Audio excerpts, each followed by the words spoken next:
បាទថ្មនេះគឺមានកូននៅក្នុងហ្នឹងឯងឥឡូវនេះយើងធ្វើការគោះចេញបងគោះចេញថ្មនេះគឺជាថ្មបំបាក់វ័នចឹងបងបំបាក់វ័នគឺវាប៉ោងចង់ផ្ទុះហើយអានេះបើលេងទៀតគឺ press ស្រាំតែម្ដងផ្ទុះយកតែម្ដងអានេះហើយស្កុតវាគឺបិទច្រើនខ្លាំងមែនទែនដើម្បីការពារពីផ្ទុះអញ្ចឹងបងឥឡូវនេះយើងស្កើយកតែ BMS ទេដើម្បីយើងដាក់ជាមួយនឹងថ្មថ្មីហើយថ្មថ្មីរបស់យើងគឺដាក់ទៅគឺកាន់មែនទែនយើងបានតែផ្ទាល់ដែរអញ្ចឹងបងអានេះខ្ញុំតែបំបាក់វ័នខ្ញុំផ្ទាល់ហើយអានេះយើងស្កើយក sensor វាអញ្ចឹងបងកុំឲ្យដាច់ sensor ហ្នឹងចោលឲ្យអត់ដំណើរការហើយយើងសម្អាតវាអញ្ចឹងបងសម្អាត BMS វាបន្តមកទៀតយើងក៏ចាប់ផ្ដើមតឡើងថ្មថ្មីសម្រាប់ថ្មថ្មីនេះគឺមកគ្រាប់2600 មីលីអាំពែម៉ោងអញ្ចឹងបងអានេះយើងធ្វើការខ្នែងគ្នាដើម្បីតឡើងកើនចរន្តកើនមីលីអាំពែម៉ោងបងហើយយើងស្រីគ្នាដើម្បីឡើងតង់សុងអញ្ចឹងបងហើយនេះយើងធ្វើការចាក់កៅចាក់អីទប់វាសិនបងទប់វានេះវាជួយបាននេះដែរអញ្ចឹងបងបន្តមកទៀតយើងធ្វើការកັບដៃនៃការបងដៃនៃការសម្រាប់ដៃនៃការនេះគឺយើងយកអាក្រាស់ដែរអញ្ចឹងបងដោយសារតែ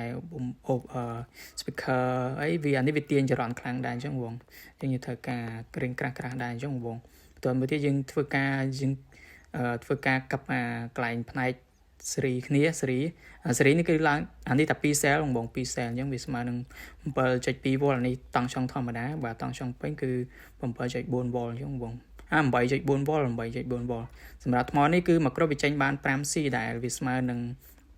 ចេញឲ្យចរន្តគឺ15 អាំពែអញ្ចឹងបង15 អាំពែចំនួន C វាបើកាន់ C កាន់តែខ្ពស់គឺចរន្តវាកាន់តែខ្លាំងនេះបើប្រើ 10C គឺជាតែម្ដងបងហើយអានេះយើងធ្វើតាមទឹកលុយដែរទឹកលុយច្រើនយើងដាក់ 10C ឲ្យអញ្ចឹងបង 10C ហ្នឹងគឺវាកម្លាំងវារុញឲ្យខ្លាំងចរន្តវារុញឲ្យខ្លាំងអញ្ចឹង speaker វាដំណើរការថេល្អអញ្ចឹងបងវាថេល្អហើយប្រើប្រាស់បានកាន់តែយូរជាងអានេះទៀតអញ្ចឹងបងអញ្ចឹងសម្រាប់នេះគឺបានទុំ1ឆ្នាំ2ឆ្នាំនេះដែរអានឹងតម្រូវការនៃការប្រើប្រាស់ដែរយើងប្រើច្រើនទៅវាឆាប់ខូចតាមនឹងដែរអញ្ចឹងបងដោយសារ cycle វាគឺបានតែ1000 cycle ទេ1000 cycle អញ្ចឹងវាប្រើយូរអញ្ចឹងបងហើយសម្រាប់យើងដាក់ជាមួយនឹងថ្មដាក់ជាមួយនឹង speaker អីវាមិនងាយខូចទេបងវាចរន្តវាទាញបានតិចដែរទេចរន្តវាអញ្ចឹងវាមិនងាយខូចទេអានេះយើងធ្វើការតែជាមួយនឹងតង់ឆុងតាវាដើរបើសិនជាវាដើរយើងកៅបែបនេះអញ្ចឹងបងវិញយើងកៅភ្លើងមកគឺវាដំណើរការវិញហើយគឺតង់ឆុងវា 7.3 វ៉ុលអញ្ចឹងបង 7.3 វ៉ុលហើយបន្ទាប់ពីយើងធ្វើការតេស្តតង់ឆុងហើយយើងក៏ចាប់ដើមរួមស្កុតกระดาษនេះបងរួមស្កុតกระดาษនេះទ្រាប់វាឲ្យស្អាតអញ្ចឹងវាទៅវាស្អាតអញ្ចឹងបងហើយបន្ទាប់មកទៀតយើងចាប់ដើមស្រោបជាមួយនឹងថង់អេសឡង់នេះគឺនៅពេលដែលយើងប្រើកម្ដៅផ្លុំទៅគឺវារួមបញ្ចូលគ្នាមកទៅស្អាតខ្លាំងមែនទេបងស្អាតខ្លាំងហើយអានេះយើងធ្វើបើសិនជាយកទៅដាក់បំបាក់ធូរតែយើងរៀងកែជើងវាបន្តិចដោយសារតែអានេះទំហំថ្មវាគឺរៀងធំជាងមុនវាប្រិចរៀងធំជាងមុនអញ្ចឹងបងអញ្ចឹងតែយើងកែបន្តិចទៅគឺដំណើរការឲ្យចាក់បានរៀងយូរជាងមុនដែរអញ្ចឹងបងដោយសារថ្មនេះគឺកើនមីលីអាំពែអញ្ចឹងបងកើនមីលីអាំពែនោះមួយគ្រាប់វាតែ